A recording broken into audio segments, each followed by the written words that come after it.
having that ability to look at things differently, right? And I just think that all technicians are like that. And to have that knowledge, you should be compensated for it, whether you're doing an oil change, doing an inspection, or you're rebuilding a transmission. Obviously, they should be paid more accordingly, but you should still be paid for your time. Just because you can go out in the parking lot and go out with Miss Jones that came back after her oil change, like, that's free. You get to go drive, and within, 5 minutes, you knew it was a wheel bearing? Yeah. You drove the car for 5 minutes, and you knew it was a wheel bearing. Like, that is, how is that not worth money?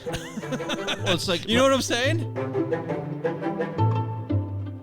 Good evening, ladies and gentlemen, and welcome back to another exciting, thought-provoking episode of the Jaded Mechanic podcast. My name's Jeff, and I'd like to thank you for joining me on this journey of reflection and insight into the toils and triumphs of a career in automotive repair. After more than 20 years of skin knuckles and tool debt, I want to share my perspectives and hear other people's thoughts about our industry. So pour yourself a strong coffee or grab a cold Canadian beer and get ready for some great conversation. We're sitting here at ASD 2023. That's it. And you are Jimmy Purdy. Jimmy Purdy, and Shifting Gears Garage. Shifting Gears Garage from... And the Gearbox podcast. Yeah, I was just going to see... I was going to say that line. But Shifting Gears Garage is located where? In Paso Robles, California. Paso Robles, California. So that's a bit of a trek for you to come out. Yeah, it was a little bit of a drive. Yeah. No, I flew in, but my arms are exhausted. You like that old joke? That old joke is so... I can't help it. I just can't help it. No, it's good, man. Yeah. It's good. And we were talking just before we hit play. Yeah. The shop's 4 lifts. So we got 4 bays, so it's 5,400 square feet. It's a big shop. Yeah. And the way it's set up, we're kind of in a complex, right? So the whole building's like 50,000 square feet, and we kind of take a chunk in the middle. Mm-hmm. But it's 3 big roll-up doors that are 12 feet wide. Okay. So the lifts are kind of set up diagonally. Yeah. And I think so I bought the shop in 2017. That's when I technically bought it out. Right. Not the shop we're at right now. It was an old transmission shop. It wasn't ran the way I thought it was. And I think my big motivation was I want to see this thing do good. Right. It was in the community for 39 years when I initially started the purchase. Right. Maybe doing $250,000 a year. Wow. Yeah. Yeah, it was not good. For a transmission shop, that's not a good number. It's not good. Yeah. And, my paychecks were, here's your paycheck. It's a personal check. Don't cash it till next Friday. Well, then why are you giving it to me today if I got a week to cash it? So it was, that's all I knew, right? I started as a smock technician at a high school. I worked at a shop that had eventually went out of business. And at the time, the guy that owned the shop was my stepdad. Mm-hmm. So I just rolled my toolbox down the street. Cool. I'm going to start building transmissions now. Right. That's kind of how it all started. And I was like, well, that sounds good. That's like the hardest thing in the industry to do, right? So I'm going to learn how to do that. Yeah. So that's where I ended up. So, and you had a history of smog tech as well. Yeah, yeah. So you kind of had a pretty good probably fundamentals under your belt. Yeah, I really enjoyed, I don't want to say that, because I hate the smog program. Being in California, it's just the bureaucracy behind it. But I loved learning the chemistry behind it, how an engine runs. Yep. Like, it's just so cool. That really drew me in. Like, that's what, and then getting into the transmission side, using that technical mindset to know how the hydraulic circuitry works, right? Yeah. Super cool stuff. Yeah. And then you tear it apart and you see it and you put it back together and it works. All of us as technicians, that's what we do this for. Yeah. And you and I were talking last night. Now, I'm weak at automatic trains. I haven't had one apart in, over 30 years probably. It's closer to 30 than closer to 20. Because it's just, like, my background at the dealership was we had specialized guys that did it, right? That were our transmission people, like our transmission guys. I got the electrical side of it to Diag. But I didn't, and I pulled a couple out once in a while, but I never had to, go into the guts of one. When I was, the most re-and-re's I did was at my tenure at Nissan, and like you and I were talking last night, there's not much point in rebuilding a Nissan. No. CVT, like there's no money in it. Yeah, they're trash. You can do it, you can fix it. Yeah. And then you'll do it and you'll fix it, and then you'll do it and you fix it, and hey, congratulations, you're married. Yeah. Yeah. And, it's not a profitable marriage. No. and see, so me up in Canada, Nissan, when they did their CVTs, and you know how they had that extended warranty that was like, 10 years and 100,000 miles or whatever. Right, they just kept extending it. Yeah. in Canada, we weren't doing the rebuilds on them. They were being sent off. They started implementing it in the dealerships in the U.S. that they actually, depending on how it was billed out for, and I say bill out, like bill out warranty, tear it down, inspect it, whatever it's spec'd out as requiring more. If it was less than a dollar amount. And that's all you got, though. Yeah. So immediately guys were always running the ticket right up on everything so that they didn't have to put it back together. Because you, just like they knew, right? You go and put the valve body in for your judder code, and then you go drive it down the street, and 5 miles later, guess what? You get the next code of death, right? Yeah, and usually it was a valve body and torque converter. Yes. Because that was Nissan's. If you got judder code, replace the valve body. If that doesn't work, replace torque converter. So what do? The next time it comes in, you say, we're going to do a torque converter and a valve body because I've already been down this road. Right. And then all of a sudden you get the motor fault. Like, oh, great. Yeah. We should have just replaced this stupid thing. Yeah. It all comes in one crate eventually, right? So lucky, by the time I left Nissan, they hadn't brought that into Canada where the guys were rebuilding them. And I mean, I didn't have any interest. I hated that product anyway. Right. Not just the product's trash for a whole lot of other reasons besides the CVT. Yeah, that's true. But back to the shop. So we got the shop set up kind of with diagonal lifts. So it's just the creative stuff that happens. So when I purchased the shop, it was a handshake deal. I didn't have any paperwork. I didn't have a signed lease, nothing. Wow. Right? It was just he wanted out, and I just thought I could do better. You know, I was young. I'm still young, but younger. Yep. And I can do this. So I said, what do you need to make? Doubled his salary and started giving him a check and started running the day-to-day. I don't know if that's easier or harder than starting from the bottom, right? But at least I had a client list coming in, right? But the problem was once I had him paid off in 2017, the shop got sold. The owner died and he ended up selling the shop. My rent tripled. Wow. Yeah. Yeah. So I started looking at a different shop. What am I going to do here? So I went from paying $2,500 a month lease on a 2,200 square foot shop to going to a 5,400 square foot, paying $4,500, and now it's up to $5,000. Yeah, it's like, what are you gonna do? And it was the only thing available. So I know I get a lot of people ask me, hey, how many bays you got? And I'm just like, I don't feel like it's like a normal shop, right? But I guess the point is, I got 4 lifts, so I got 4 bays technically. Yeah. But the guys, they got to drive in and kind of park diagonally. Yeah. I don't know. But that's how because the math is always, well, a lift should generate X by the end of the day per lift, right? Yeah, that's per how lift, we were trained to think. Yeah. So what's the question I was going to ask? So at your shop, are you strictly transmission, or will you get into some general as well? No, so we changed the name from it was automatic transmission service of pass-through ovals. We changed that as soon as I took it over to Shifting Gears Garage. Right. Actually, it was Shifting Gears Transmission and Auto Repair. Because being a smog tech background and seeing the numbers, once I started realizing, like, man, there's a lot of freaking money in doing a water pump on a Chevy pickup. And we would normally say no to that stuff. Yep. The car would come in, needs a transmission. Like, should we look at everything else? Cool. No, we're just going to pull the trans, rebuild it, put it back in. See ya. Like, down the road. Ah, man, there's a lot of money we're missing out on here. Yeah. So over the years, that's what we've slowly progressed to. More and more just preventive maintenance, auto repair. I still enjoy transmission diagnostics and electrical diagnostics because there's something wrong inside of my head. Right. No, it's not something wrong. Everybody likes to take the problem no one else can figure out and figure it out. It's an ego thing, right? I don't know what it is, but it's definitely not a financial thing. Yeah. No, but because you said, everybody thought you were not so handsome and not so smart. But I mean, just a few minutes ago before we got on, right? You said that. No, you said that. No. You're like, you're not as good looking as I thought you were going to be. No, I said I'm just kidding. You look younger than I thought you would be in your one picture. So, Well, that's a very nice thing to say. Yeah. So I think the smarts thing is I think a lot of us, the routine day to day, if we don't challenge ourselves, gets to be almost like torture. Yeah, absolutely. Assembly line work, right? It's that's been my biggest struggle this year, and it's hard to call it a struggle because I do nothing, right? And that's been pulling myself out of the day to day. I stopped building transmissions in not stopped totally, but in 2021, I'm not doing the dailies. Right. I have a classic car division. I do hot rods. I do 700 R4, E40s. Like, let's go into a hot rod, something performance. Right. I'll take a week and build it. But the pull Mrs. Jones' car in, Chrysler minivan, 41 TE, 62 TE, whatever, rebuild it, put it back in. Hey, you got 2 days because she needs to get her kids to soccer.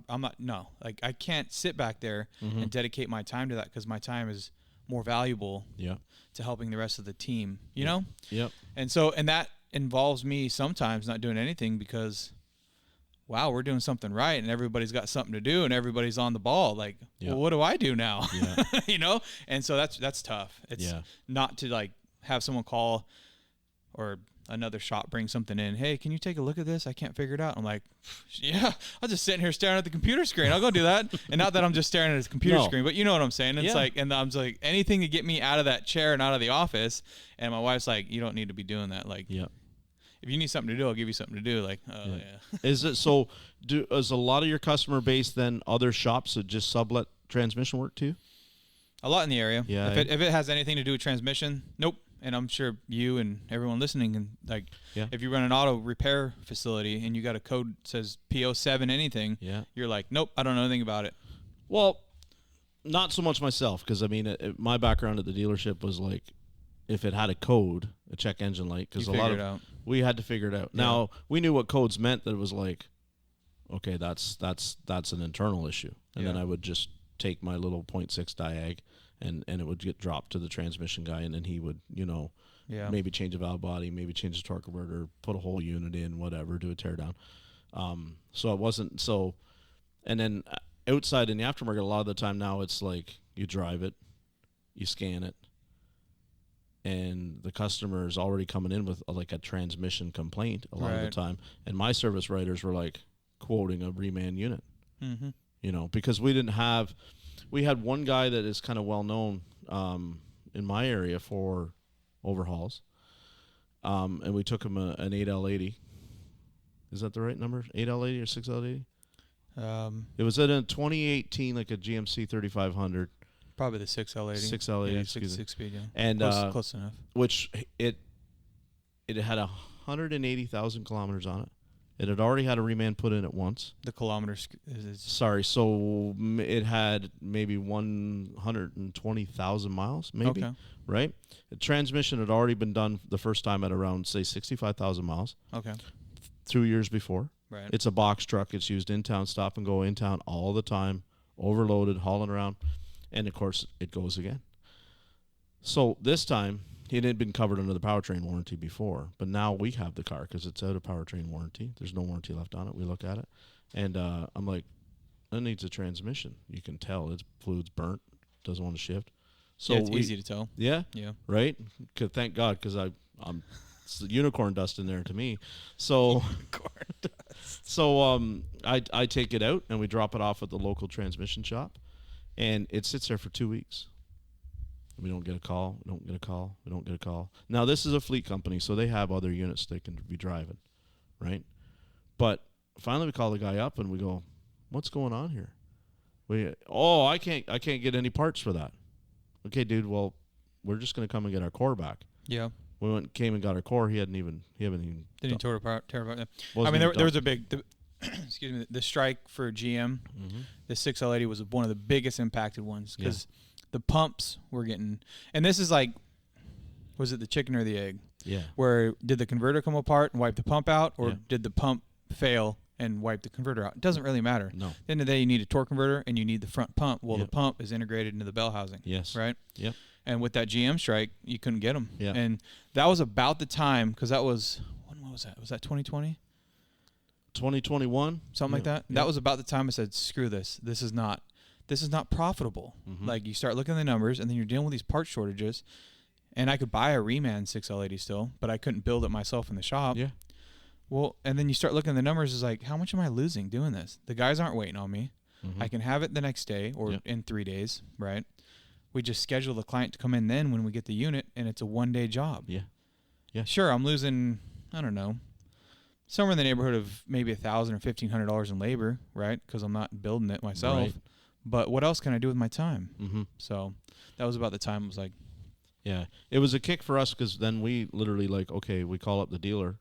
We're like, we're in a bind here. We need a reman, and it was there 2 days later. Mm-hmm. And I follow some guys on social medias and stuff, and they talk about that transmission, like you said. Torque converters are always an issue on them, right? Front pumps and the same thing, and it's like, so I think now what it's going to get to is how many guys are going to run the risk that are in a regular shop, not a specialized shop like yourself or somebody with your aptitude, is going to run the risk on just taking that out and putting a torque converter in front of it. Well, and that's where, to be, in my opinion, and I don't want to sound like I'm being egotistical here, but no, be yourself. But you take transmissions and you kind of put it at the top of the list. And if you don't have a good mechanical engine repair background, right, you should not be a transmission specialist, right?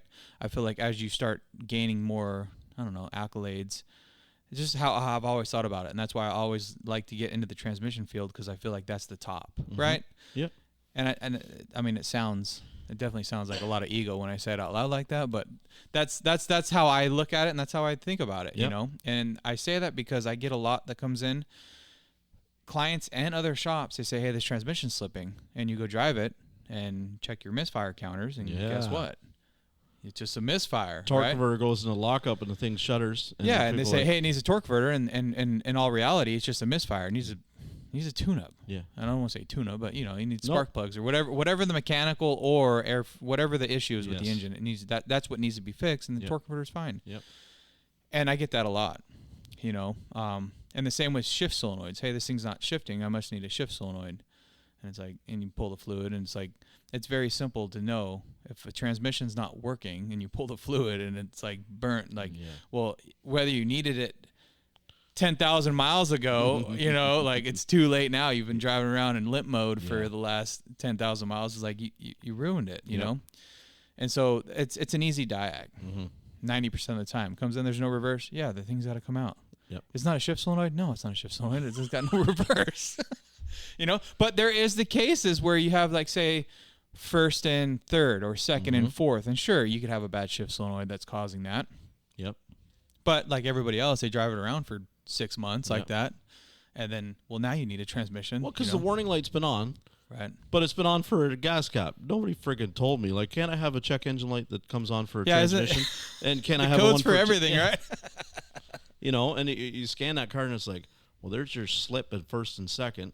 And there's that gas cap code that you've had for 3 years. Congratulations. Yeah. You might have been able to prevent your transmission overhaul by just fixing your and that's a great point. I bring that up all the time, especially being a transmission specialist. I tell them, hey, just because you had check engine light on and you had that diagnosed, if everybody can see my air quotes, you got the code pulled up, and just said it's a P0442 or whatever. Well, 6 months later, if you get a transmission code that's buried behind that, you have no idea. Yeah. And like the 5R55S, like in the Mustangs, which was technically a 5-speed, it's in the Ford Explorers too. If you lose third gear or fourth gear in those things, no one really notices. It'll just skip shift from third to fifth. Right. And it's like, it's been kind of shifting a little weird when I get on the freeway, but nothing I really noticed. Yeah. Well, you also don't have lockup in the converter either. So now you've been scorching your converter and the fluid for the last 10. I don't preaching to the choir, but it's like it's good information that people. It's like whether you're an auto repair tech and you're not into the transmission field or not, like you should have that background to know. And that's why like the ASE system, the whole ASE program is like so important to me. Really, eh? I love the ASE program. Right. I am 100% behind. I pay my guys to go test. I pay them for the day and I pay them for the test. I pay them for the train, like whatever it takes to get your ASE. And a lot of people are like, oh, just because you're a master tech doesn't mean you know everything. No, but you know enough. Yep. You know what I mean? Yeah. And I got my master's cert. It's been 15 years now. And I knew what it felt like when I first got my master's cert. Oh, yeah. Like, you better listen to me. I'm a master certified ASE tech. Yeah. So I 100% get that thought process of these egotistical techs that get it and think they can take over the world. I know. I've been there. I was 100% that guy. And, 15 years later, I finally realized I don't know anything. You know what I mean? But it's just so important to have that background, that fundamental understanding of how all these systems correlate with each other, you know? Yeah. Not to dive too deep into the tech side of stuff, but... I'm a technician at heart, you know. No, that's what we want. And I mean, we didn't have you on here just to talk about transmissions. You know what I mean? Or just talk about how to make money in your shop, right? Because I'm the best auto shop owner in the whole world. You're not even the third person today to say that. Yeah, right. You know what I mean? Yeah. So, is there any cars that when they come in that you just won't touch? That's a good question. I mean, I've got away from Euro stuff. I don't. But as soon as I say that, I get a Mini Cooper in, and we're doing something on it. So right. It's really. That's a good question. I don't like having that kind of rule of like not touching anything. I feel like my dad always taught me when I was real young. I remember him always saying like, "Oh, it's funny how these Ford guys won't work on a Chevy, or the Chevy guys won't work on a Ford." He's like, "If you're smart enough to fix something, you're smart enough to fix anything." Right. And that's always stuck with me, and it's probably something that I shouldn't base my business around. But for the most part, it's you just take a look at the last 6 months, see what was profitable, and try to market to those specific people. Yeah. To say that I would never work on something Euro, you look at a BMW, right? It's got a 5L40 GM transmission in it. So is that working on a GM or is that working on a BMW? Yeah. You know what I mean? Yeah. Look at some of the early 2000 Chrysers. It's a Mercedes piece. Nag 1. You know? 7226, yeah. I mean, it's and that's easy money. Those transmissions are fantastic. They never fail. And when they do, it's because of negligence. Yeah. So it's such an easy fix. There isn't an engineering fault that I have to redesign. It's just an easy fix. That plug out the back that leaks the oil all through the harness and kills the wiring. The and conductor plate, pull the valve body down. The conductor plate pays like, was it 3.5 or 4? Like, and you do it in 45 minutes. It's like, that's easy, you know. And most guys want, oh my God, it's all the torque spool. How do I get the valve body out? Like, oh, it's easy, you know. I hate doing valve body work, but upside down when it dripping on you. Yeah. But I mean, you get my point. It's easy money. So just because, and then okay, I don't work on Mercedes, but I work on a Dodge Sprinter van. Yep. Well, it's the same damn thing, right? Right. I don't know. It's a great question because it's hard to find something to say to tell your service advisor, hey, we don't work on these, right? Yeah. Like, where do you draw that line in the sand? Yeah, and then you'll get the occasional customer. Sometimes it'll give you like a screwy look when you tell them that we don't. Yeah. And you could say we don't because we're not your best choice. Yeah. And they get all butthurt and go, well, you're supposed to be able to fix anything. So you really want me something that I don't have 100% confidence in doing? Yeah. You really want me to jump under the hood of your vehicle and start to grab some tools and go at it? You know, that brings up a good point because it really comes down to clients. Yeah. So the client comes in, depending on who they are. If they have a vehicle that I don't normally want to associate the shop with, it just depends who they are.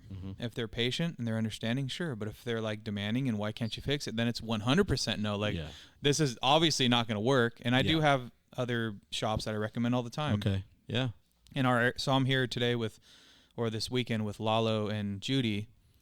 They're with Pass Auto Repair. Okay. They're about a mile away from where my shop is. We came here together. We sit down and do podcasts all the time. I've seen. So I've done a lot with Lalo. Yeah. We talk all the time about how we run our shops. Yeah. The furthest thing from being competitive with each other that you could ever possibly like, it's not like that. And so I feel like the whole town's kind of like that. We send a lot of work around. And maybe that's why I get a lot of transmission work, because it's kind of the old school way of, hey, I'm an auto repair shop. You're a transmission shop. I'll send you the transmission stuff. That doesn't work anymore. No. But I get a lot of it. And I don't want to say I get the work from the other shops because they don't know what they're doing. I think it's more like the camaraderie of, hey, this is a transmission problem. You're a transmission shop, so I'm going to send it your way. Yeah. So, and I'm not going to get a smog machine anytime soon. So we just mentioned your podcast. Yeah. Tell us a little bit about, because it's kind of a new thing too. Like this podcast is a relatively new thing. Yeah. Yours is a new thing. But have you been involved in other things besides the podcast? So I do there's an AM radio station that I took over. Oh man, it's been 3 years already. Yeah, something like 3 years. AM radio. Yeah. So it's KPRL. Okay. It's called Gearhead Radio. Yeah.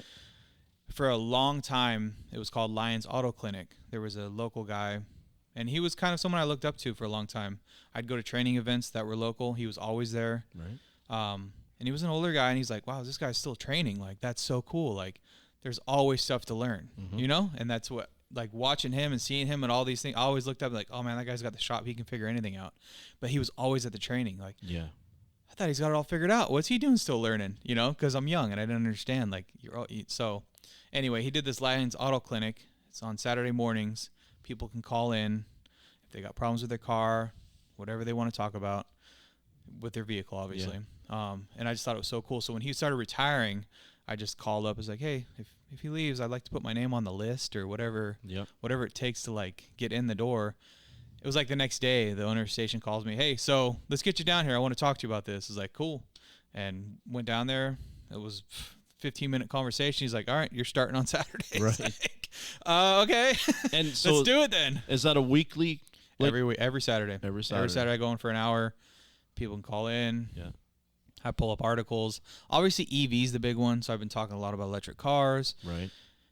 I'm not like for or against it. I think it's a cool technology. I don't think it's right how they're shoving it down everyone's throat. Yeah. Right? Like everybody else, the infrastructure's not there.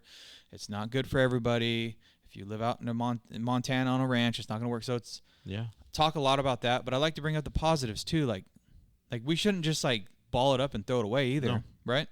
So there's a lot of talk about that. And then obviously with the shop, like, hey, if you got a transmission issue, or everyone wants to call in and ask me for a price, like, hey, what's it cost to do a transmission service? Is like, I can't give you a price on the radio right now, but I still think it's important because transmission services aren't $250 to $300 anymore. No. You know, you do those 8 speeds, 9 speeds, the fluid's like $60 a quart. Yep. You know, the Honda 3.1 fluid for the new Honda. Yeah. It's like $75 a quart from Honda. And I don't get a deal on that. No. Like, so. Well, wait a minute though. Are you trying to tell the people that are listening that you can't just dump any fluid in? That you can do whatever you want to do. The Valvoline stuff is supposed to be fine. It's got it says right on. It's got the label right on the label. Go ahead and do that, and then give me a call if you're in the area, and we'll make sure we get you a replacement. We had a Nissan come in one time, and like it was still within that warranty period. Yeah. And of course, so the customer comes up because hey. I got a transmission issue, and somebody told me that I still got some mileage left before it, and it's 10 years and everything. And, of course, the service advisor, they go ahead and order a transmission, right? Mm-hmm. Bounce by doesn't hit the shop. Go and pull the plug out of it. That's not the OE fluid in there. It's completely wrong fluid. It's supposed to be blue, not red. Completely wrong fluid. Yeah. And then what do? You can't just put the plug in and fill it back up. You know, you've already got the customer there. What is the procedure there, you know? I mean, because that's not something we normally deal with. Yeah. You know, that's not like like you put gas and diesel or diesel and a gas. It's like one way is a lot more expensive than the other. Yeah. And of course the dealerships, when they do that, they want to replace the whole dang fuel system. And it's like, is that necessary? Do we really need to replace the high pressure pump, all the fuel injectors, the lines? Like, spend $20,000 because they put some gasoline in a diesel? Like, I don't know. Like it's where's the book that tells you what to or not to do? So when it comes to doing the wrong fluid, all you can do is drain out what's in there, refill it, run it, do it again. Mm-hmm. Hey, come back in 5,000 miles. Let's do it again, and hopefully you don't have any issues. You know, in the meantime. Yeah, RSM was like, "Why do you not want to change that tranny? It's going to fail anyway. Just change it. It's covered. Look, take care of the customer, get it done." We're like, "Okay, I guess." Yeah. Right, but was it really a defect at that point? No. I don't think it's supposed to have ATF, 4 in it. Yeah.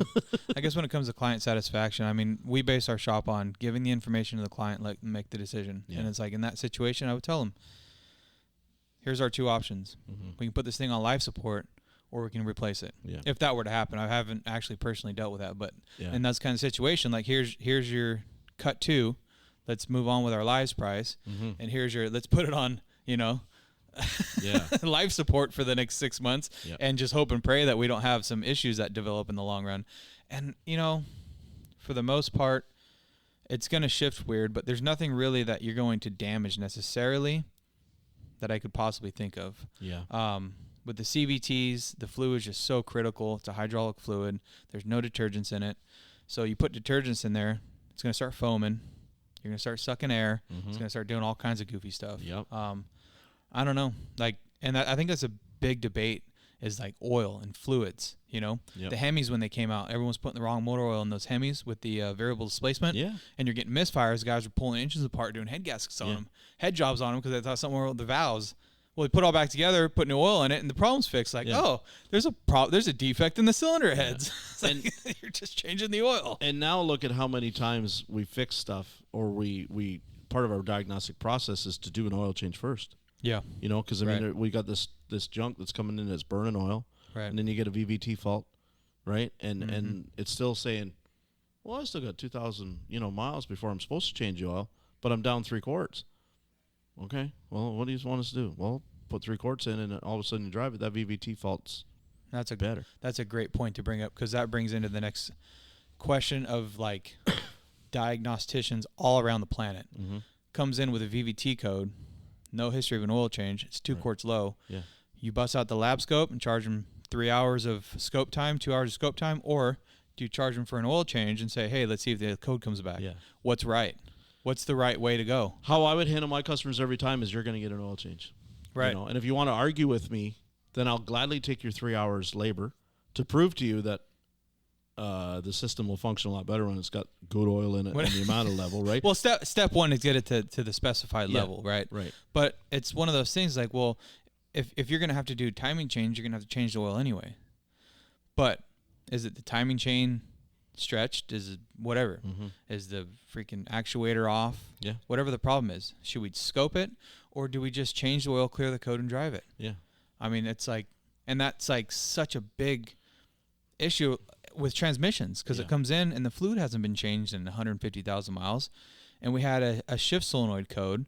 We clear the code, we go drive it to replicate it. We can't replicate it in our 15-minute drive because I'm not charging you an hour to drive this thing. Right. You know what I mean? Yeah. Well, it happened when I was towing my trailer over the grade, and the grade's like a 30-minute drive from our shop. Like, we're not going to the grade and like putting your trailer on. That's like, right. I'm not doing that. Like, I don't. Sure, you want to pay me to do that, I guess, but I got better things to do with my time than that, right? And the fluid's burnt, and it's like, so if you do this $600 transmission service, this is going to fix my problem. I can't tell you that. Yeah. But like, what do you want me to do here? This is the best. Like you said, we're going to start with the oil change. If you argue with me, then sure, I'll take your money. But man, it's like when you're dealing with these transmission services that are getting to be $1,000, and you got to change that fluid anyway, if that valve body is going to come off later, like what's the right thing to do? Do we drive this thing to failure again and keep it for a week? You know, it's such a hard, and moving the position from obviously being on the floor and being a tech and being a builder and moving to more of a managerial role, and hopefully by this time next year I'll actually be in the owner role, right? Where I'm supposed to be. Yeah. You start seeing these kinds of things and trying to like, well, how do I pay the tech to keep moving? How do I make the right decision for the client? And then obviously have the service advisor be able to replicate that. How do I put this into an SOP where when they come in with that problem again, because it's not going to be one time. Right. It ain't going to be just that one time they come in with 200,000 miles, never had a trans service with a shift solenoid code. How do we handle that situation? Yeah. And it's communication is key, because you kind of segued right into the next question I was going to ask you. Yeah. Do you get cringy when sometimes, maybe not cringy from a business standpoint, but cringy from the sense of like we always used to, when we were back in the day, the dealer and a customer would just randomly, we'd never seen before, show up and it'd just be the ticket would say transmission service. No complaint, no nothing, just transmission service. And you can go drive that thing and it's like, okay, he's got a flare or he's got a slip. Always there for an issue. Exactly. So I was going to ask you, how do you approach that? I mean, my wife is key in these situations because I get into the everyday, and I was brought up and used to people come, I just want a trans service. So I've gotten a lot better of like questioning that, but she's like from the get-go. Oh, you're here for a transmission service? Yeah, interrogation time. Yeah. She watches a lot of them murder shows. Okay. You know, she loves being a private detective for sure. So, are you having any shift issues? No, like bucking and she'll start asking. No. So, like, do you put it in drive? Do you get any delays? Well, now that you said that, and it's so crazy how like you ask these question after question after question. No, everything's fine. But then you nail that. You nail the nail on the head. Yep. Oh, you know what? Now that you say that, every once in a while when I put it in reverse, it does delay. Oh, so you are having a transmission problem. Yeah. Well, thank you for letting us know before we change the fluid in it. Yeah.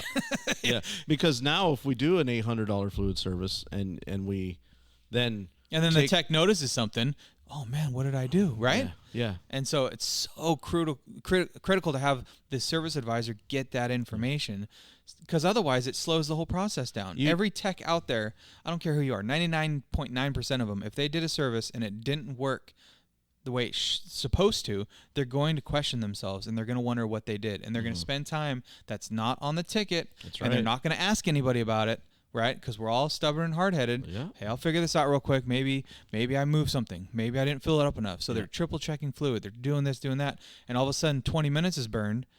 Mm-hmm. We just you times that by 10. You know what I mean? And we just lost $5,000 this month. All because it's when the customer communication. Yeah. I learned my thing is like if they come in for a transmission service, I'm going to probably drive that 5-10 miles. Yep. Before I dump that fluid. Absolutely. Yeah. Because I'm always going to drive it after I do the service, because I'm going to have to probably do a reset, right? Get it up to temperature, maybe to check the level, to update the adaptives, all that kind of stuff. I'd rather know that, okay, on the test drive, it had a really crap shift. And I went to flushing the fluid, and when I drove it after, it had a much better shift. Yeah. But it still had something wrong. Now at least I've covered CYA, right? Covered my butt to say to the customer, Mrs. Customer, like, it's not $600 on this service wasted, right? Right. But it's so I don't want to say that that's part of the diagnostic process. No, but you cross the possibility off. Yeah. And that's important. Yeah. Because if they spend $8,000 and all it needed was $1,000 service, you know what I mean? It's nice to know before you did the replacement or the rebuild or whatever. And what I found with transmission, just like your Mustang references, for a lot of that customer, you got it back to where it's drivable for them again. You know what I mean? The issue is not as bad, and you've now put the bug in the ear that like this thing is maybe, going to be rear its ugly head worse in 6 months' time. It's not going to get better. Yes, it's not going to fix itself. So then they can make that decision of like, well, I can go trade it, and whatever they want to do, whatever they want to do, put it up for sale, or know that they shouldn't be going to Las Vegas with it. Yeah, or North Carolina, or wherever. Don't jump on an 8-hour road trip, right? Keep it for a nice short commute. And that brings to the point of like the way we conduct ourselves as a transmission shop. And one of the most important things that we started doing was our DVIs and our full inspections. But before I even knew about 300% rule and all that kind of stuff, car would come in, transmission issues, obviously needs a transmission service. They think it's going to fix the world's problems, and it doesn't. Okay, so now I've miscommunicated the start of the process. Okay, now come to find out, we pull the pan and it's full of material. Call them, hey, was this thing shifting funny? Oh, it was. That's why I wanted to get it serviced. Oh, now you want to tell me that I have it on the lift with the pan down. Okay, well, you need a transmission. There's like everything on the inside's on the outside. That's not... I can't pour it back down the dipstick tube. It doesn't work that way. I thought it was in Yellowstone panning for gold when I had your pan. Yeah, we always say that panning for gold. Yeah. You pull it down and see converter materials like, oh, there's gold in this pan. Yeah. We're getting paid this week. Eureka. So anyways, we would. So at that point, it's like, okay, we got to pull out, rebuild it. So we'd rebuild it, put it back together. Okay. At the time, I don't know, it was like $3,500, $4,000, whatever. Let it off, take off down the road. Wheel bearings are just howling, right? Yeah. Coolant's leaking everywhere. Yeah. Oh, I thought that noise was going to be in the transmission, right? So we missed the wheel bearings, and now they're upset because they're under the impression that the transmission was going to fix that, and it didn't. Yep. And is it their fault for thinking that? I don't know. I'll let you make your own decision behind that one. Yeah. But then it's leaking coolant too. Oh, you didn't tell me it was leaking coolant. If it had all these problems, I wouldn't have had you do the transmission. Yeah. And that happens so many times. It's like, okay, from now on, every vehicle that comes in, it's a 1-hour charge inspection. I don't care what it's here for. Yeah. So when someone calls, that's how we start the process. Because I've had that where you bring it in and it's like, you can look at them. It's like, holy crap, those brakes are rotted. Yeah. The pads are shot. Them tires are bald as hell. Like I got cords coming through that one. But the tranny won't shift. It's like we had to push it in. That CVT's making that old money music and the thing when you're trying to, and nothing's happening, right? Right. And you get it in there and then you give it back to the customer like, that was pretty spot on, by the way. Thank you. That was really I heard a lot of it, man. That was really good. I heard a lot of it. And it's like, so what do you do now? Yeah. And then the customer's like, so then the advisor's calling up and going, well, I discounted the brakes. Right. Well, they have to. Why? I mean, they don't have to. Yeah. But you get what my mindset. Sure. Like, they think they have to. Yeah. Because it was all missed. Right. And so they come in, it's like, you're paying us for an hour of our time. We're going to go through the vehicle. We're going to do a DVI. There's no free inspection. I don't do that. Like, it comes in, it's a 1-hour charged inspection. And the techs get 1 full hour Yep. to look at the vehicle. Yep. Everybody wins. And if the client doesn't want to move forward, that's fine. There's no high pressure sales because guess what? We already met our bogey. Yeah. You know what I mean? They can do the 1 hour inspection in under an hour. So they've already met their, their ALR. They're getting their effective labor rate. It bumps up sales. We get time for the advisor because now he's selling an hour. So he gets time to write up with the proper estimates and send it over and have the communication. Like, it just slows the whole process down. And then if they decide to walk away, it's fine. Yeah. Like, we've, hey, you want an oil change? Sure, I'll give you a free oil change with an inspection. Yeah. You know what I mean? And that's what I'll do. I'll give the guys time to do the oil change, just discount the labor and just charge them for the parts. Yeah. So it's worked really well for me. And I hear a lot of other shops going the other way. Well, they'll do an oil change and then they'll pay their techs like 0.3, but the client doesn't pay anything for it. It's like, why are you doing a free inspection on a DVI? Yeah. Like, the management program's expensive. The tablets are expensive. Like, that whole process. And I get it. Like, it makes money, right? It's you're hoping for it on the back end, but I like the transparency of, like, and I tell, like, when the clients come in, like, oh, I got to pay for that. Like, yeah, and here's the reason why.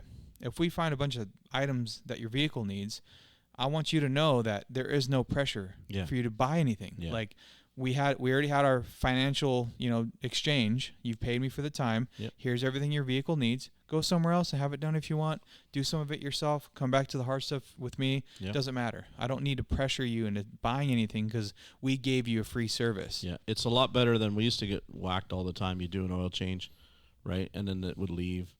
And then it would have because it was just a straight, pull it out of that parking lot into the bay. Yeah. Back out the door. It's a 0.3 oil change. It gets done in 18 minutes. You never road test the car. Customer leaves the next week. They're calling. They're back in the service drive. You're getting a page. Come up here. You just changed Mrs. Smith's oil. Now she thinks she has a noise in the front end. All free time. And you go drive it, and it's like, yeah, there's a wheel bearing leak. It sounds like a helicopter taking off, right? And you're like, what the heck is going on? Well, then she's like, well, why didn't you tell me about that? At what point on the 18-point? And I get it. That's what I always hated about the free inspections. It was like, we're going to tell you that everything's, yes, I checked it off. Because if I don't check it off, you're like, hey, you didn't check off your DVI sheet. But I didn't really check it. You know what I mean? Yeah. I didn't road test that vehicle. I didn't perform. What do they call that? A pencil whip? Pencil whip. So this is the thing now, and I see the DVI as a weird thing. I think we're in this turning point with the industry because we're starting to sell value by showing them that, okay, here's a picture of a master cylinder and its fluid level's perfectly up and the fluid's clean. Mm-hmm. We're going to give you a picture of that so that we show you, if we're going to show you 10 negative things, we want to show you 10 positive things too. That's a good point to bring up. My training is always like, if I check it off, it was good, it was good. I didn't have to, I still got to take a picture of it now. Mm-hmm. Like I'm starting to feel like Spielberg with some of these DVIs that I'm doing because I'm taking so many photos of perfectly good things. Yeah, I was just in a class today and 45 pictures is what he's wanting on DVIs for his techs. Yeah. What's he pay his tech for that? I think it was 0.3. Wow, imagine that, eh? Yeah. That sounds like an industry stand. And that's no, it's not my issue. Yeah. As I learn more, I hope I don't. And I hope my wife checks me if I ever do. But I always stand behind the tech and think of myself being in that position. If I'm going to have them do 45 pictures, I want to make sure they're compensated for that time. 100%. I would never sell my tech short. Yeah. There's a tech shortage, not to use that kind of pun with all that. No, it's good. But it's true. Yeah. And the problem I see is when you're dealing with a full vehicle inspection, the knowledge it takes to know every aspect of the vehicle and what's good and bad, that knowledge is being overlooked, I think, in my opinion. And they think, oh, the inspection's so easy. I can just hire a GS and have bull. Mm-hmm. No way, man. Yep. If I brought my vehicle in and to a shop, I want the master technician. I want the guy with 15 years experience going through my vehicle. Right. I don't want the GS doing an oil change and a courtesy check. Yeah. Courtesy check, courtesy inspection, whatever you call it. But look at what we'd have to charge then, Jimmy, to do an oil change if we're going to have a guy with 15, 20 years experience doing the oil change. That's what it needs to be. Yeah. And I would pay that. Yeah. If I don't have the knowledge to look at a vehicle myself and I want my vehicle to last as long as possible, I got no problem spending $150, $200 on oil change. 4 times a year, Yeah. knowing that it's being thoroughly inspected and every component of it's going to be safe for whoever I let it borrow or whatever I need to go do. Because when I get in my vehicle and I'm going somewhere, I'm not just joyriding. I'm not retired. I got somewhere I need to be, you know, and that's how I go make money. And it's the same with plumbers. And who did I have this conversation with about plumbers? It's the same thing where our mechanical knowledge allows us to fix things that are outside of our shop, right? Most plumbers, most electricians, most framers aren't going to fix their vehicles. No. Their brains, and I don't want to make them sound like they don't know what they're doing. They don't have that same plasticity. Where as technicians, we're plumbers, we're electricians, we understand AC, DC, we understand how coolant works, pressurizing, we understand hydraulics, we can do transmissions, we understand a lot of different components in a vehicle that applies to a lot of other blue-collar jobs, right? Yep. I'm sure if your toilet backs up, you're going to fix it. Yeah. If you have a problem with an electrical outlet, you can replace it. Yep. Right? And I thought for a long time it was just me. Maybe I'm special. I just know all these things because my dad taught me so good, and I'm Mr. Handyman, right? Yep. And it's just over the years I've realized the issues I've had and I've overcome in the shop. Being a technician has taught me to just relax, reevaluate, assess the situation, and fix it. And if it takes a little bit of YouTube, it takes a little bit of YouTube. But that's not the point. It's like having that ability to look at things differently, right? And I just think that all technicians are like that. And to have that knowledge, you should be compensated for it, whether you're doing an oil change, doing an inspection, or you're rebuilding a transmission. Obviously, they should be paid more accordingly, but you should still be paid for your time. Just because you can go out in the parking lot and go out with Miss Jones that came back after her oil change, like, that's free. You get to go drive, and within, 5 minutes, you knew it was a wheel bearing? Yeah. You drove the car for 5 minutes, and you knew it was a wheel bearing. Like, that is, how is that not worth money?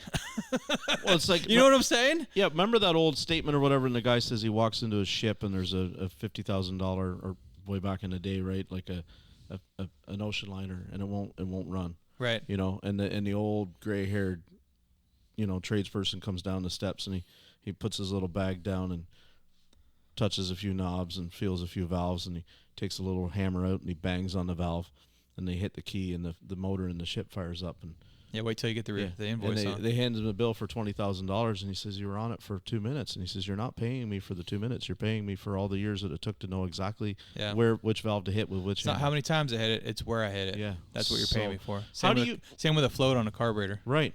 Now, when you mention YouTube, do you get a lot of that where people kind of come in because there's even within us? I mean, we're at AST with a lot of forward-thinking people.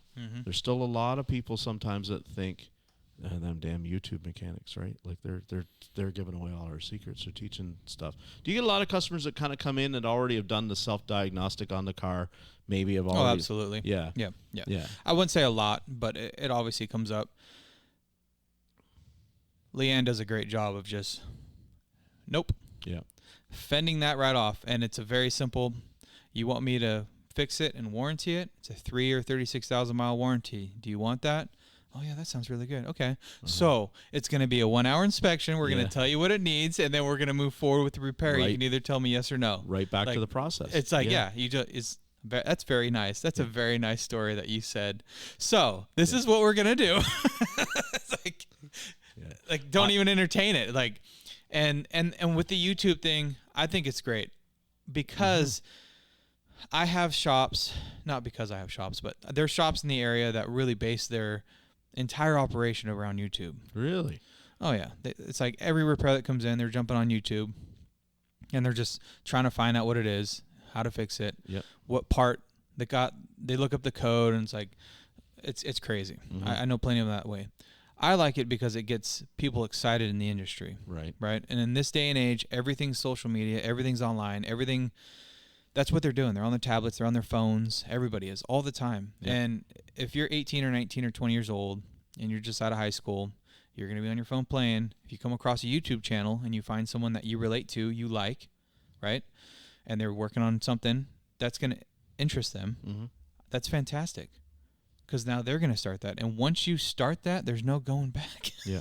Once you see that repair, I think I can do that. I can do water pump. I can build a transmission, and then it doesn't work. Yeah. You're either going to dive in head first, or you're going to say, I don't want anything to do with this anymore. Yeah. And for the guys that dive in head first, you're never coming back. Yeah. You are addicted for life now. YouTube, and I'll age myself. I sound like it's a drug or something like that, but you know what I'm saying. It's a bug. YouTube. I'm gonna age myself here. YouTube has like replaced what I grew up on when we went and bought a Haynes or a Chilton manual for our car. Well, don't feel too old, because my pops used to take me to the public library, and we would go and find the books, and then until you put it on the scanner and you'd scan out the sheets, and then microfiche. Oh yeah, you'd get your little paperwork, and you'd go back home, and this is the repair manual. Yep.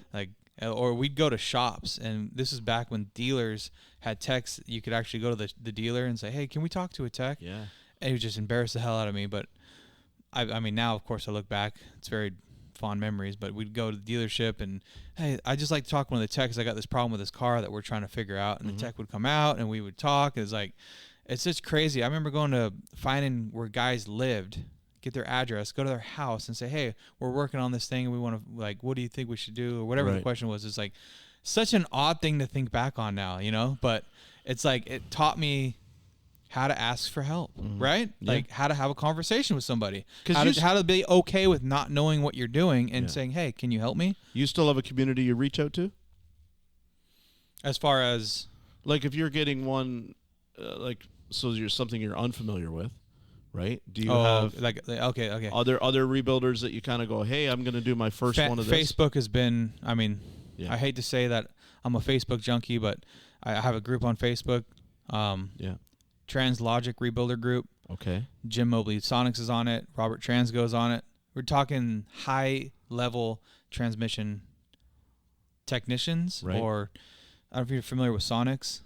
They do I know that brand, yes. Transgo, yes. Right? So shift kits, performance parts. These guys are on Facebook waiting for, not waiting for messages, but they're on there, and you can send a message, hey, I have this issue. It's within an hour, they give you a response of what they think the next test. It's that's so invaluable. You and I the other night when we met in the hospitality lounge, I was talking to you about how the one guy that I mentioned was supposed to make it to this show, Brandon Sloan from Performance Transmissions, right? Who's got some YouTube channels, but he's really big on TikTok.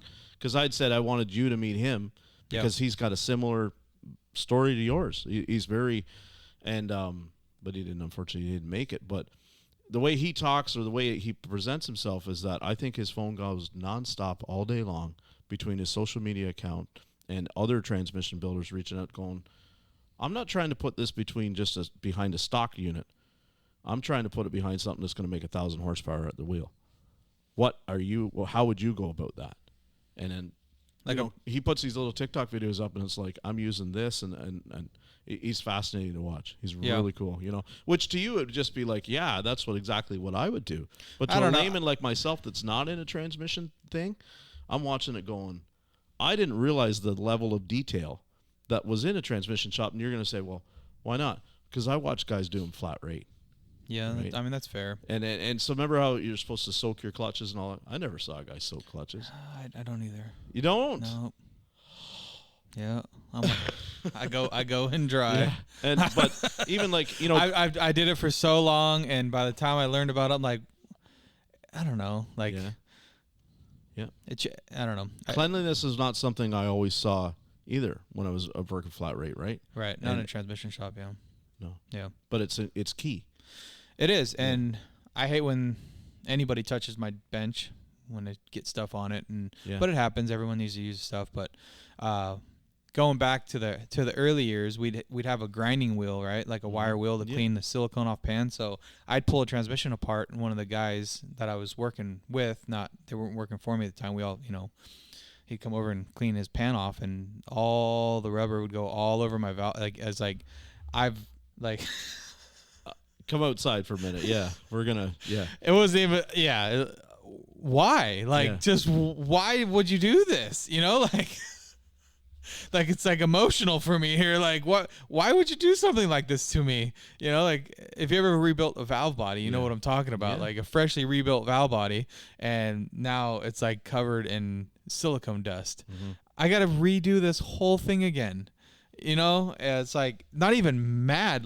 Just disappointed. So, Jimmy, are you telling me that all week it's more to it than just hitting that thing with a can of brake clean now and then putting it in the car?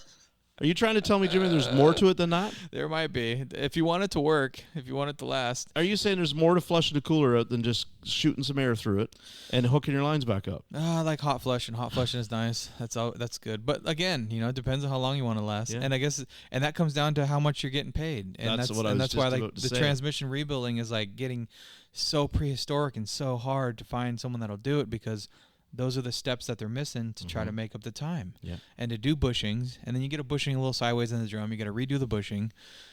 There's just so many nuances, and then you want to upgrade it, right? Yeah. Like, why did this happen? And then you got to vacuum check your valve body. So I have a tester that vacuum checks all the passages on the valve body, because if it's going to hold vacuum, it's going to hold pressure. And end plugs, the aluminum end plugs, and they'll wear out over time, and they start leaking. You get pressure losses.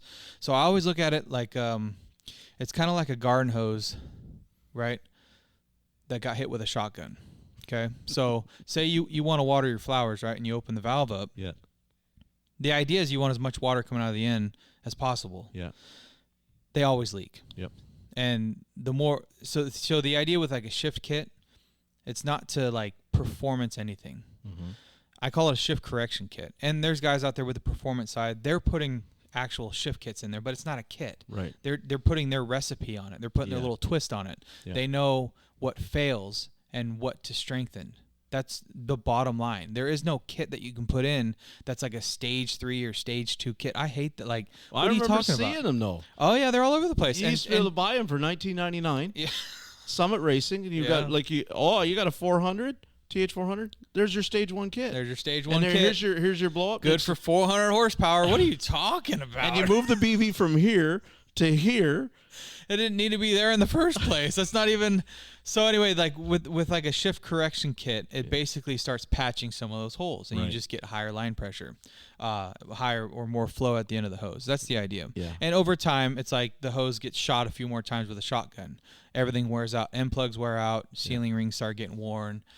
Gaskets start deteriorating. So the internal leaks become more and more and more. Mm-hmm. And so when you go back in there, you want to tighten everything back up. So when you turn the faucet up, you get more hose coming out. Now the problem is some of these shift kits, all they do is just crank up the valve a little bit. You're not fixing the holes. You're just turning that faucet up to get more pressure out, right? Yeah. So then you go through and you fix it right, and all of a sudden it starts shifting real hard. Yeah. Because the pressure's been turned up internally. Yeah. So it's there's a lot of nuances, and the guys that get in there and like you're talking about with Sloan, right? Brandon Sloan. Sloan. It's next level, even for me. Like it's just because they know the internals of these, and most of the time they only do like a few specific transmissions, right? Like they know their stuff and they stick to it. And I've followed that pattern. So I have a few that I stick to now. I know my recipe. I know what leaks. I don't have to spend 3 hours testing every vacuum port, every area that AFL leaks or whatever. Like I know what they're going to leak, and I just go through and I just do them. Right. Like I don't even need to test the lockup valve or the PR valves. Like, no, I'm going to ream it out. I'm going to put an oversized valve in it. Call it a day. That's it. I roll through them. I do my thing, and I know it's going to work. I don't even need to test it because I've done so many of them. What about when we see some of the known things that go? I can remember way back when Hyundai. Was it Santa Fe or something else? But I'll even say some of the early Nissans, the rad cooler would mix, right? The transmission cooler. Oh, the Pathfinders?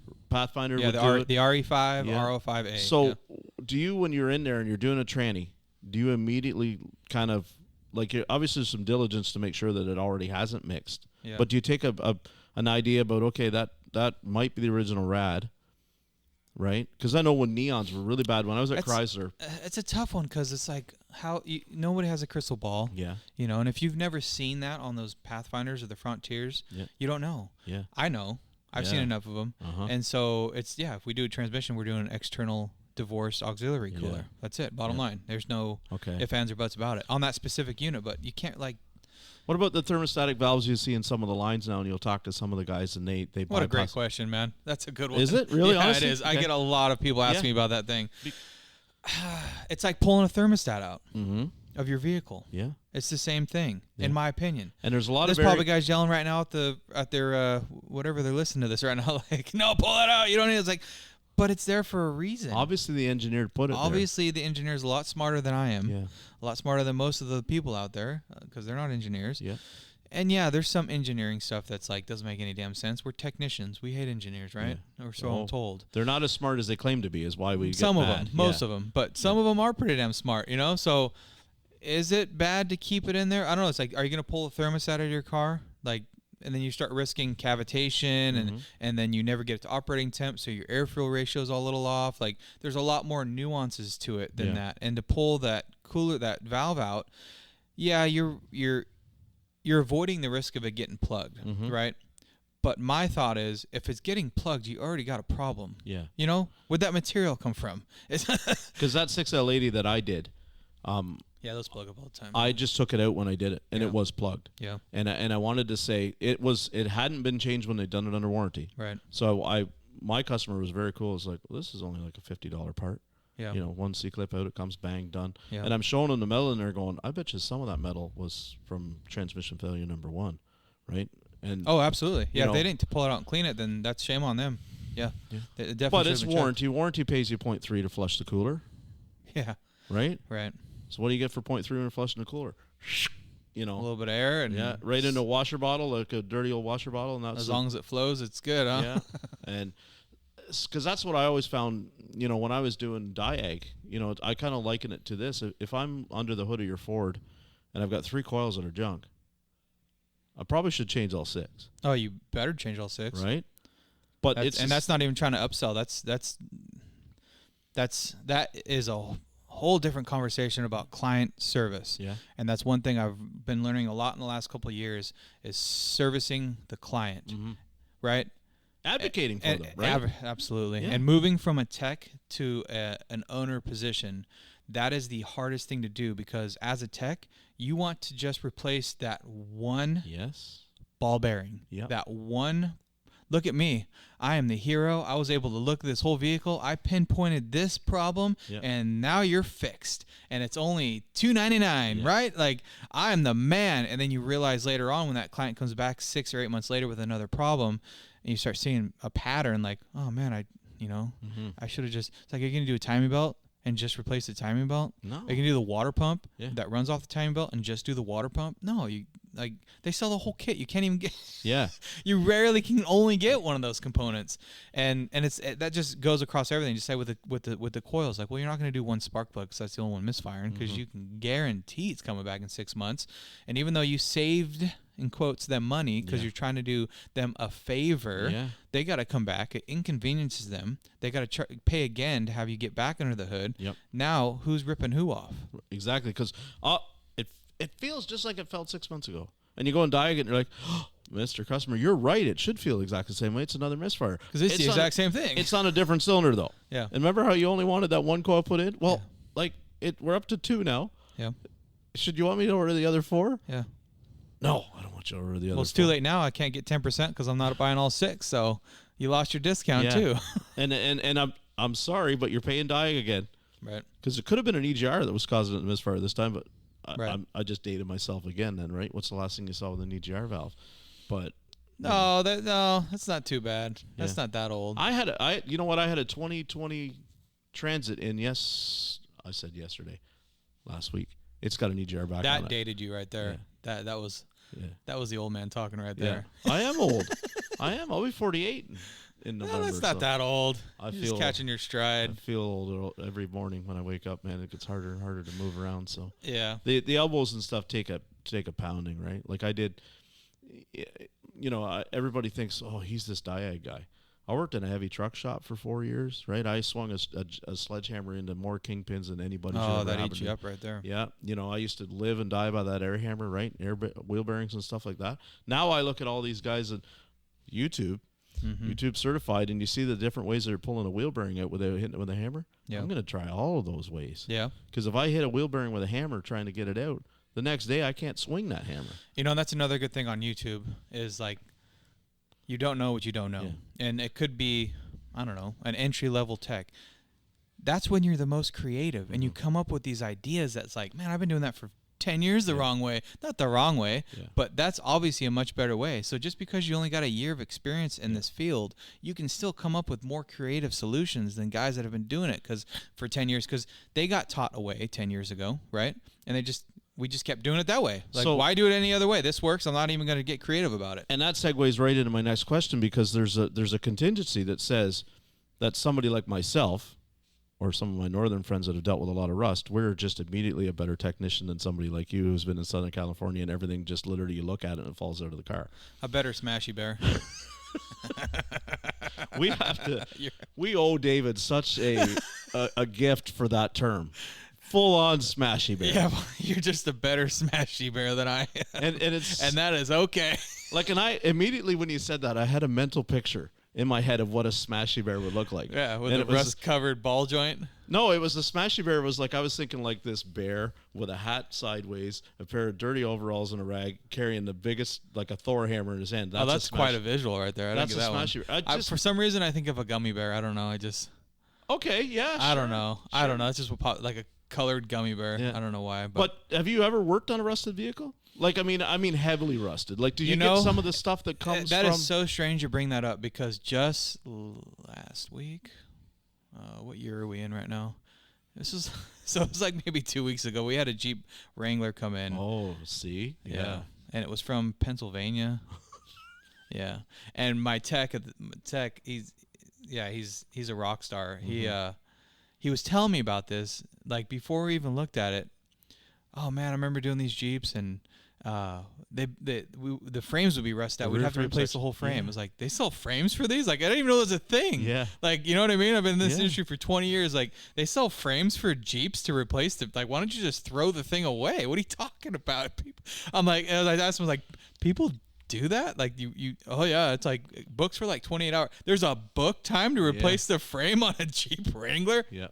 I don't know. I live in California, man. We don't have rust. But see, we used to have that Jeep that day was that bad. He sent me pictures and Toyota. I think it was the Tundras had a frame recall up in the northern climates. Wow. Because it would rot so bad. They have no coating on it or something. Huh? Whatever they put on there, whether it wasn't good enough. Something from Japan that obviously didn't hack it. You know. Right. Because it up here, for instance, like when we do a transit, if I have to take the tranny out of that, right? You've seen it. You've been underneath some transits. Yeah, that's the ones with they got the updated motor mounts on them too. And the subframe is right. Mm-hmm. When you go to try to take those bolts out of that body where it goes up through to get that subframe, they're not coming out, mister. They're stuck in there. They're like, so people sometimes get that big pipe on there, and it's yeet. How's my? I got it. No, you're doing it good. And then all of a sudden, it's just like, and that's it. You punch yourself in the side of the head, right? Because you broke the bolt off, and the stud's hanging down. Looking at you like, it's like getting kicked right between the legs, isn't it? Like insult, like that moment of elation because you think you got it loose, and then you realize that your whole day, the whole week even. And you just want to remove this damn transmission to get the reman in it so the guy can go back to work with this stupid transit ugly piece of junk. And guess what?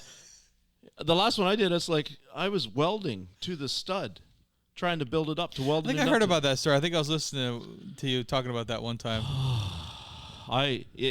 Listen, I'm not a good welder, but if I can weld where I'm making a rope come down the stud and it's dripping on my helmet as I'm building the thing up to be able to put the nut on, and it came out. It came out. But I'm like, there's slag hitting my beard. There's the whole thing, and you're so zen about like, okay, if I just keep puddling that weld like this, ow, and then it hits the ground and poof, 4th of July on the floor, shop floor. Yeah. I managed to get 5 out of the 6 like that, and I got the one to back down a little bit more and went up cutting it off, and I welded a stud to the body so that we could put the subframe back up. That's a big note for me. Yeah. I don't have to. The only issue I have is with the GMs. It's just the collector bolts. Mm-hmm. And they come in, and my process was always get it racked up, right? Get your toolbox, get the torch out, and I just heat up all 6 of them with the torch. Yeah. Get them red hot. By the time I put the torch away, they zip right out. That's the only rusted bolt that I ever have to deal with. I can remember them when they'd be like, you'd see they had the old school manifolds and the collector was up closer. And those long bolts that used to come down through the collector, we used to say they would just, I got another set of sewing needles over here. And that's what it would be, is because that bolt that used to be like a a 3/8 coarse bolt was now looked like a thread of spaghetti. Oh, I see. And it had a nut on the bottom, and it was threaded God. into the manifold. And how am I getting this apart? You know, I don't know. Like I would have. I don't know. I might have changed careers if I had to deal with that. we sold, so everything became a manifold job before they were ever like. Yeah, that's fair. Breaking the bolts off into the head. We were so used to. Well, I'm gonna have to take that manifold out to get the studs out of it anyway. Yeah. You know, and then. Yeah, cut two. Yeah. That's a good point to bring up for techs too, is just getting to cut two. I think a lot of guys really, really get themselves wrapped up into like wanting to do it the way that's in their mind. This is how I'm gonna take it out, so I have to make that happen. Like, bro, just step back for a second. Yeah. Is there another solution here? Yeah. You know, like you see guys up in there drilling the stud on the collector. Dude, pull the manifold off. Yeah. What are you doing? Yeah. Oh, I guess I could, huh? Like, yeah. And I don't deal with that very much, but there was a time when early on in the shop when I'd hire techs, and it was like that. Be like 2 hours in on an hour and a half job. It's like, I better go check on him. Yeah. I don't mind giving a little extra time, but it's like, all right, something's going on here. And it's like, what are you doing? I'm trying, just take the alternator out, and you can pull the power. Oh, yeah, I was just trying to avoid that. Yeah. Why? It's 2 bolts, man. Yeah. Then they're just, it's like such a fixation on like how they want that process to go, and it's not going that way, so they just keep fighting it. Yeah. It's like, just stop what you're doing, and just reassess. I struggle with that sometimes too, because especially on dash work, because I'll get into doing a dash work, and like if it's an older one, we know that when I start to pull on that, it's going to crack. So you start to think about other ways. How can I get to that recirc motor without having to take X, Y, and Z off, right? Yeah. And I've seen some creative stuff that gets done, but it can sometimes take longer. Yeah. You know, and then you want to go, so you go out to the advisor and go, I know it says it's a 2 hour, but really ideally, it can be a 2 hour if we replace the dash. Yeah. But it can be a 4 hour if I go about it this way. Yeah. How do you want to do it, right? And then something that used to make me laugh, and I never, like, the Chrysler front wheel drives 200s, for instance, had the heater cores that would plug up over and over and over and over and over again.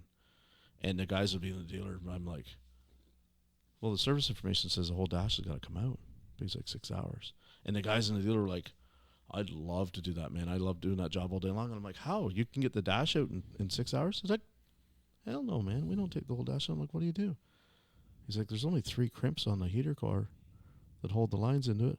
You uncrimp those 3 crimps, you pull the core off the lines, you put the new core on, crimp it down, ship the thing. Easy money. Easy money, right? Yeah, yeah. But is that the way the process is supposed to be? Right. No, there's a reason they sell it to you with the lines on the end of the core. But I know I talked to enough guys that did it and did that sheet and never had a leak.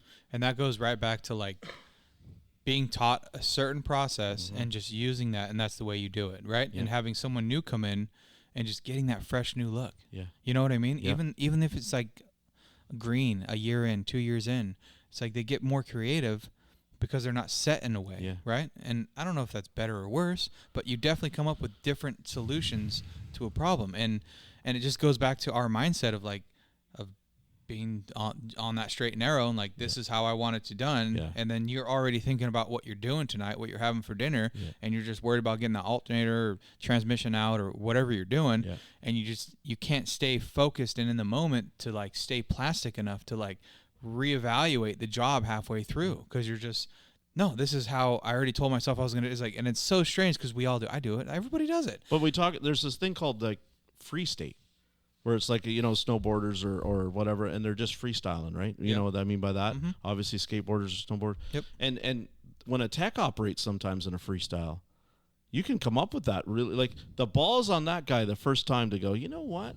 I'm going to try and cheat this. Yep. And because if it works, dude, I just took a 6-hour job and I whacked it at 45 minutes and I made 5. Yep.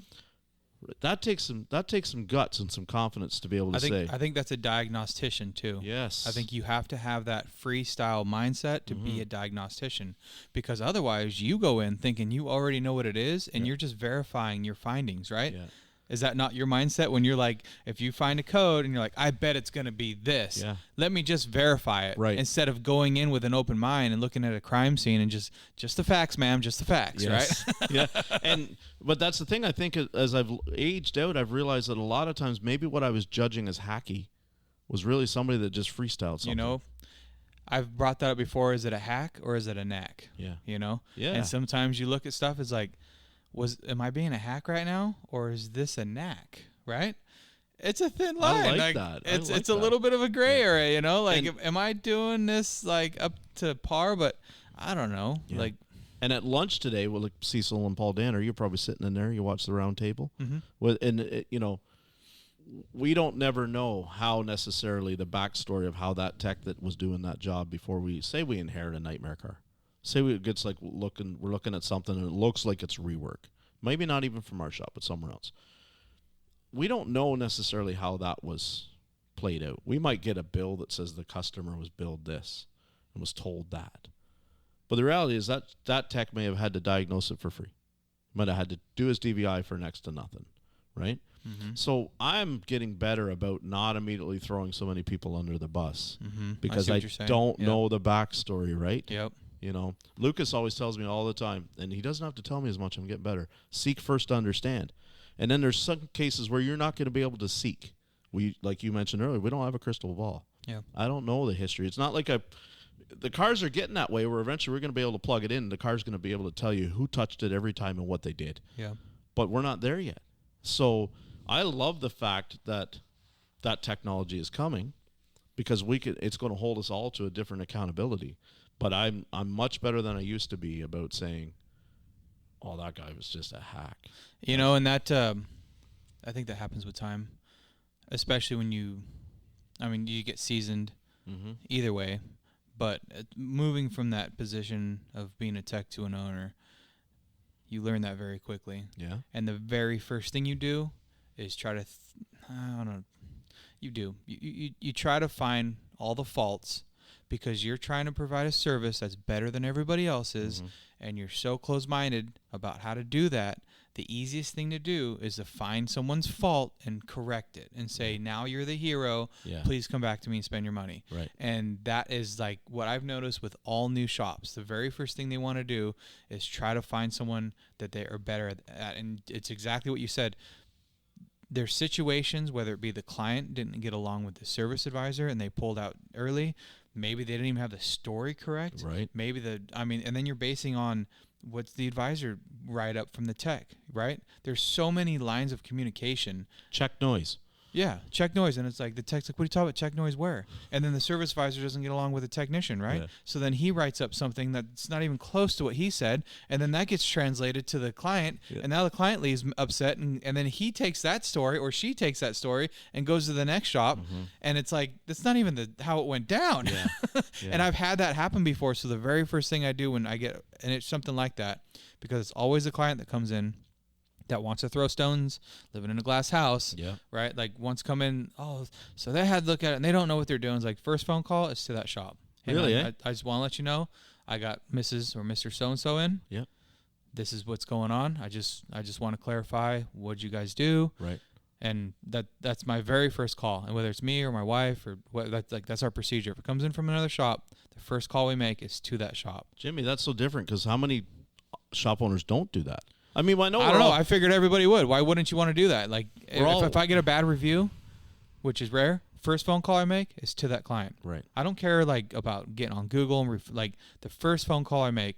I mean, we've all gotten the weird ones that are out of left field. Like, really, dude? Like, how? Like, okay, I'm not calling that guy, but 9 times out of 10, I'm calling like, hey, what's going on? I thought we were good. Is there anything I can do? Like, it's just what you do. Like you. Call people out, find out the story before you start, giving your opinion. Like, just the facts. Yep. Find out the facts. Just the facts, man. Yeah, just the facts. Don't be like getting your opinion all tied up into somebody else's opinion. Yeah. Like, oh man, we're not in politics, man. We're not politicians here. We don't need to be doing that. So, kind of go to a lateral move. Are you finding it hard to get people in all facets of the business right now, technicians, advisors? Advisors, the last ad we had out, we had a plethora of solid applicants. Right. Majority from the dealers. Okay. Which is really tough to decipher if that would work well for our fit. I feel it's a little different, but I think the advisors are really, really getting cut pretty hard at the knees by the dealerships. Mm-hmm. It's a dog eat dog world for the advisors in the dealerships, and I don't care who you are. Yeah. If your advisor's not treating you well as a tech or whatever, like, you got to understand their situation. Yeah. Like, whether they're on the top or they're getting cut low, they're having to do things that I don't think they would normally do as a person because of the environment they're being placed in. But beyond that, techs, I've been getting more qualified applicants. I've been getting a lot of entry level. Okay. A lot of entry level, or in a different trade, and they want to get into the industry. Mm-hmm. And not a lot. I'm talking 3 a month maybe. Okay. But I feel like that's a lot in this day and age. That's a lot. It's substantial. And I'm happy with, like, it's like, oh wow, the ad's actually out there, because for a while there it's like, is this ad even live right now? Is this thing on? You know what I mean? So at least it's like we're getting some form of communication. Yeah. We don't use any sort of recruiting platform though, other than Indeed. We don't, So see, when I was at lunch and they were trashing on Indeed, right? Yeah. Like, they're going, oh, Indeed, is this not? Indeed just got me my most recent job. Yeah. Indeed's fantastic. And Indeed, because I left my resume up since I've been laid off from COVID in 2021. Yeah. I never took it down. Right. Right? Because was I happy where I was? Sure. Am I always going to be? Is there always something better? Is there always someone smarter? Yeah. Is there always someone better? Yeah. And so I laughed at that. I'm sitting next to Paul Danner's wife, Kirsten, right? And I said he bragged about how they hired 52 people for that one company. Yeah. That had 20 stores or something like that. Mm-hmm. They hired 52 people in 3 months. I don't need 52 people.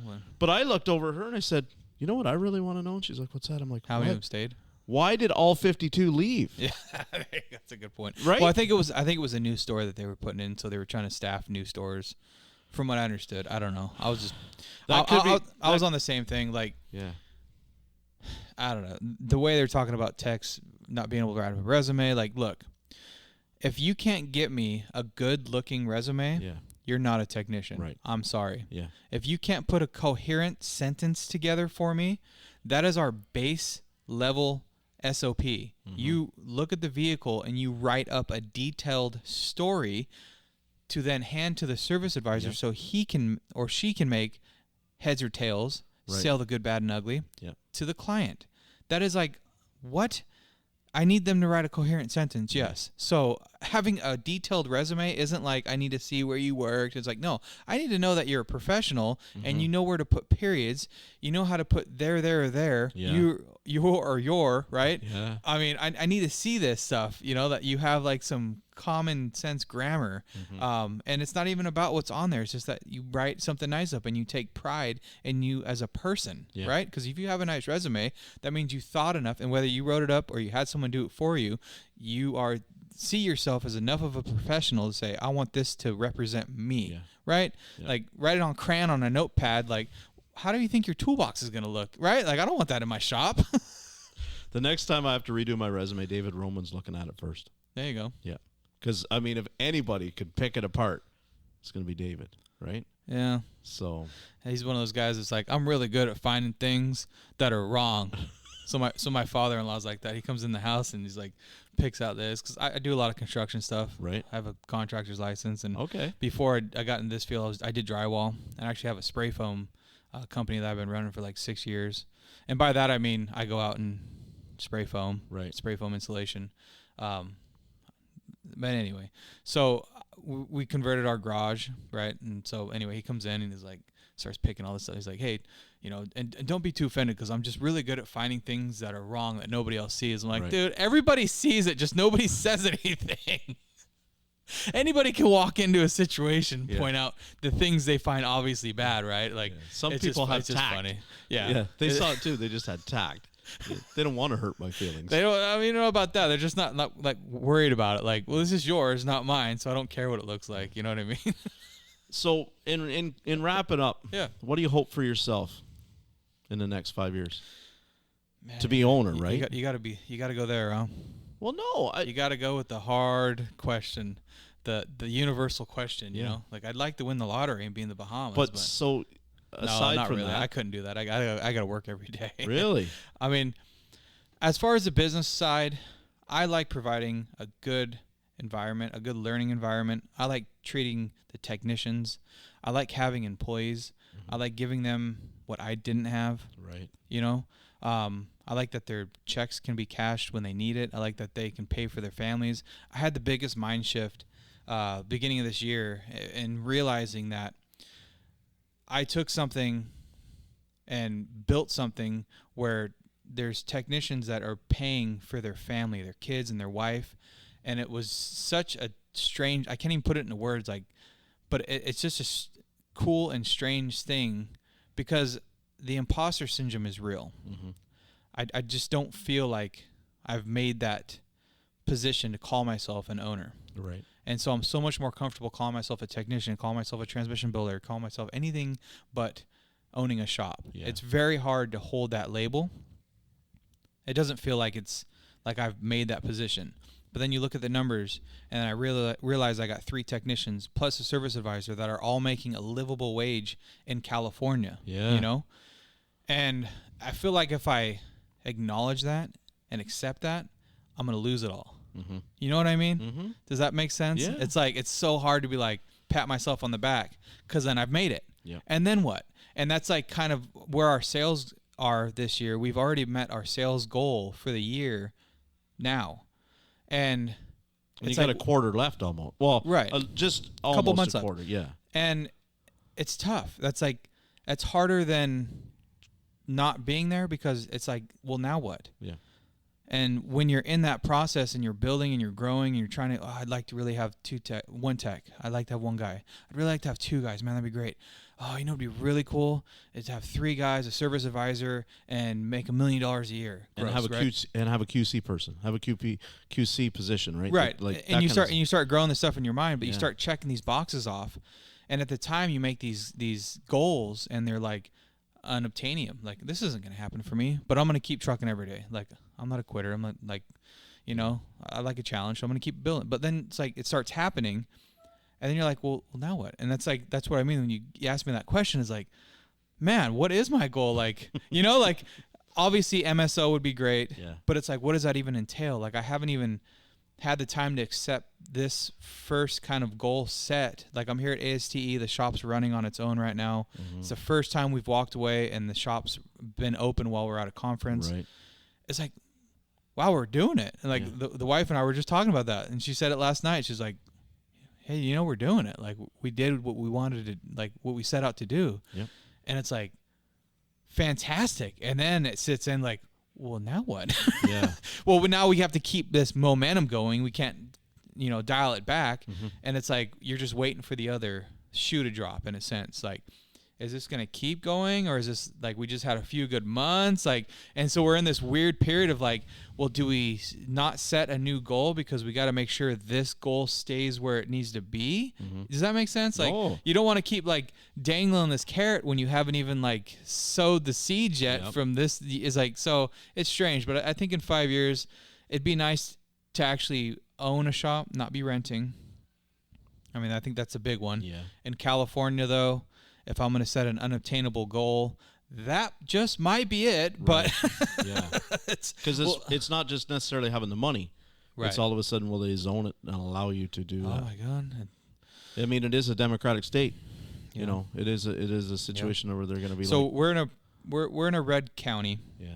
But yeah, absolutely. And the amount of money that's coming into town is just absurd. We have like, it's big money. Mm-hmm. We're talking lots of land being sold for $1.5 to $2 million for a lot of land. Yeah. That's it. Just dirt. Yeah. You know, you're talking about building prices between $250 and $300 a square foot to build a shop. I don't know. Like I obviously would love to get to that point, but I think there's a lot of things I need to work on in the meantime. And I think at this point, I just want to really focus on getting the techs I got now paid as much as they possibly can, getting them into training, getting them educated, and getting what we got really dialed and polished, you know? Yeah. I felt like we've kind of put the cart in front of the horse in a sense, whereas we've met this goal, but we still have a lot of cleanup to do. Does that make, you know? No, totally. So like kind of take it, not a step back, but kind of like, okay, so it's achievable. We've done it. Now let's polish this baby and like, you know, and keep it moving forward. Obviously with EVs coming in, figure out what we're going to do with that, you know? Do we make that push to start working on EVs? You know, do we get the ADAS machine in? It's a tipping point right now. And I think a lot of guys are thinking about that. Like, is it time to do it? Should we wait? You know, it's tough. It's a tough decision. It's a big financial jump. Yep. And it's a whole nother service you got to provide. And that's not just, hey, you're going to do ADAS now. You know what I mean? Like, hey, hey, Timmy, why don't you come in and you're going to be my ADAS guy? It's like there's a lot more behind providing another service in the shop. Exactly. So, Well, I want to thank you, man. I think there's no ceiling for you. I think you've got all kinds of... Well, that's nice of you to say. No, but I think it really does. I think everybody, if you just set your goal and you get to work every day... Yeah, that's the big part, eh? There's no ceiling for anybody, you know? Like, get out there and just do it. I mean, I had an interview with a good buddy of mine, Christian, and it's like the biggest takeaway from him was like, just do it. Just do it. Like, you know, put on your Nikes and just do it. Just there you go. All right, man. Thanks for having me. Thank you very much. Yeah, I enjoyed this. Yeah, right on. We'll talk to you soon. Hey, if you could do me a favor real quick and like, comment on, and share this episode, I'd really appreciate it. And please, most importantly, set the podcast to automatically download every Tuesday morning. As always, I'd like to thank our amazing guests for their perspectives and expertise, and I hope that you'll please join us again next week on this journey of change. Thank you to my partners in the ASA group and to the Changing the Industry podcast. Remember what I always say, in this industry, you get what you pay for. Here's hoping everyone finds their missing 10mm, and we'll see you all again next time.